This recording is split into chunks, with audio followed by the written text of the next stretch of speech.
ግፋ ካለ ወደ በቃ በዛ ከተባለ ወደ 3 ዓመት ይጠጋኛል። 2 ዓመት ወደ 3 ዓመት አካባቢ ይጠጋል።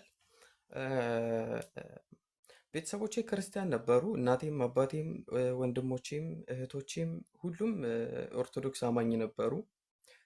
ቤተሰባችን በሙሉ እንዳለ ዘሮቻችን ማለት ይቻላል የኦርቶዶክስ አማኝ ናቸው።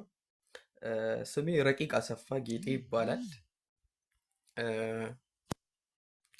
እና ይህን ይመስላል የመጀመሪያ ማለት ነው። እና ከልጅነታችን ጀምሮ በኦርቶዶክስ ቤተክርስቲያን ውስጥ ነው ያደግነው። በመሀል ግን ምን ሀፕን አደረገ? የእኛ የቤቱ ታላቅ ወንድማችን እ፣ እምነቱን ቀየረ፣ ወደ ፕሮቴስታንት ገባ ማለት ነው።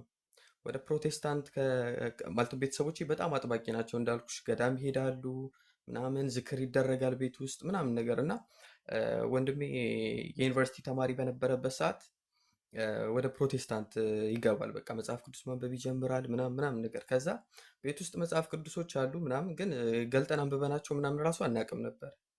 ከዛም በኋላ እ፣ ወንድሜ ፕሮቴስታንት ከሆነ በኋላ መጥቶ እኛን መስበክ ጀመረ ማለት ነው። ከዛ እናትና አባቴ ይቆጡታል። እረፍ፣ ቤት ውስጥ አትስበክ ምናምን ነገር፣ በቃ ልጃችን አበደ ምናምን ብለው ወንድሜን ይቆጡት ነበር፣ ያገሉትም ነበረ።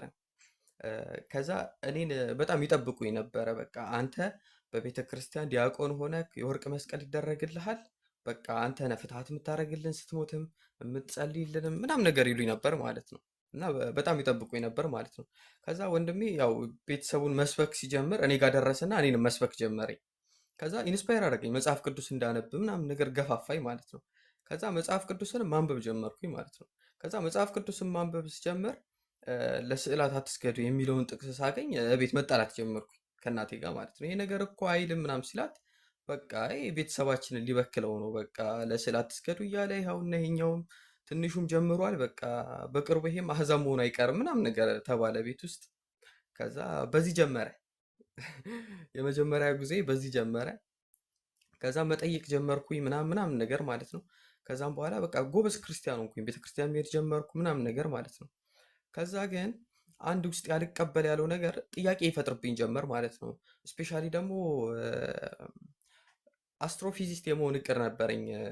ዩኒቨርሲቲ ገብቼ ምናምን አስትሮፊዚስት የማጥናት እቅድ ነበረኝ እና አስትሮኖሚ ላይ የተጻፉ ጽሁፎችን ማንበብ ደስ ይለኛል። አርኪኦሎጂ ላይ ምናምን ነገር የተጻፉ ጽሁፎችን ማንበብ ደስ ይለኛል እና ይሄ አጽናፈ ዓለሙን በደንብ አድርጌ ነው ኦብዘርቭ የማደርገው ምናምን ነገር በጣም ነበር የማነበው ማለት ነው። ከዛም በኋላ ግን የስላሴ አስተምህሮት ምናምን ነገር ምንም ሊገባኝ አልቻለም በጭራሽ ማለት ነው። በብዙ አይነት መንገድ ያሳየኛል ወንድሜ፣ ያስተምረኛል ምናምን